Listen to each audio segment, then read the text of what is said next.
Alright. It's Ragnarok. I watched it.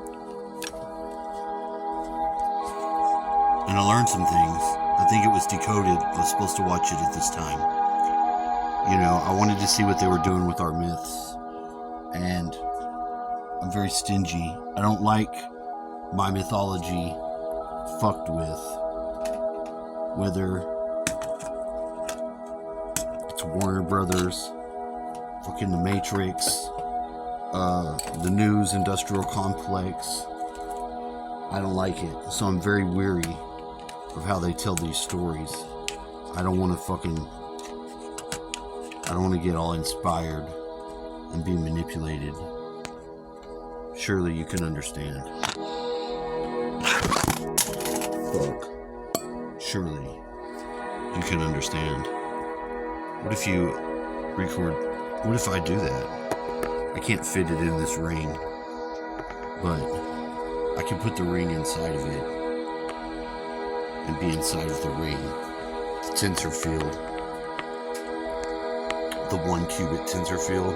So what I learned about Ragnarok, I have a character in my stories, and actually the whole breakdown of what I just experienced synced up my own personal mythos with some events that I didn't know. See, in my personal mythos, my character for me is Thunderbolt. You see where this is going? Now, and it makes sense, okay? I'm not saying I'm Thor. That's not what I'm saying. But I'm saying lightning as power was my character's element. It was the 5th element, and it manifests as lightning. Why? I don't know. It just did. So there's another character that syncs up. There's this thing called the Gomurong. Now, it lives at the bottom of an ocean, and when it rose out of the ocean, it has those 10 horns, like Hela has on her helmet. And it brings about the destruction of the world. It's raised by Nalar, and Nalar's kind of like Loki. If Loki were more undead and vampire-like, perhaps. But there's a similarity. There's a similarity going on. And the guy that's a giant at the end that kills Hela, and she's killed, and the prophecy is fulfilled, and it makes sense what it's trying to say. There's a lot of symbolism in there that personally speaks to me, and I feel it. See, the whole time Thor with his hammer, the whole hammer and Thor thing sort of made me distance myself from Thor in a way, because I didn't really like the hammer. It's not my thing. It's not my thing. Now there's a weapon in my story. There's a diamond sword. There's actually 2 of them. And they counterbalance. If you have one, the other one could defeat you, or you could get in a fight where the winner takes all. But if you didn't have one, you wouldn't be able to beat whoever has it. That's just the way it is. They balance out. These 2 swords counterbalance. One sword up, one sword down. It's like the need for war, the necessity also of peace. They balanced each other out. And there's a character Zordanen in my stories who's sort of like, well, there's not full correspondence over, but there was a lot of reconciling some side characters that I had in my story and how they resonate with my own personal self, where I'm at in my journey. Do I think Thor is also fucking Horus? Yes, I do. Do I think Odin is Ra? It would seem to be the case. Does it look like Hela is actually Sekhmet?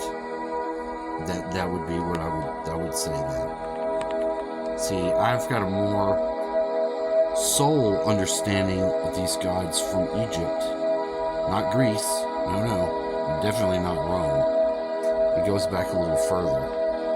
Does it translate over to Sumerian? Sumerian sort of left field. It's like, I think that's the entry point. If not, it was Egypt before that. I don't know how to say. I can't figure it out. I made a whole video on it, watching it, and I like to see that I can do that. Although I don't know what happened to it, so I loaded it back up private.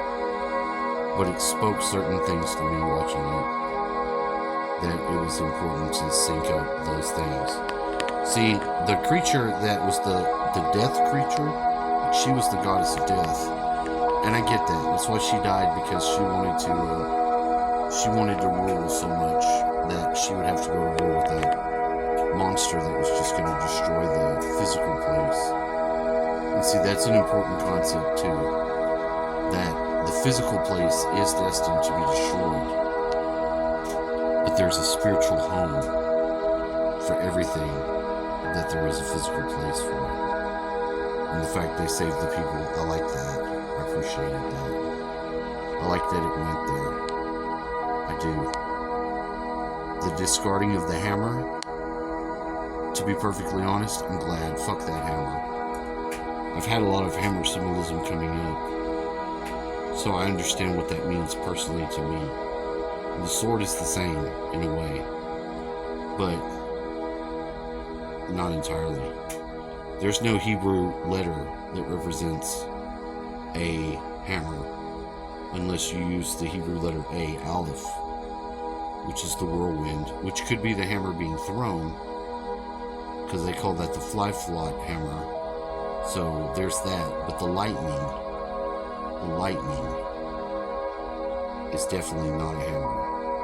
Well, I got a little bit to work out on that, to digest. And so what? Shouldn't we all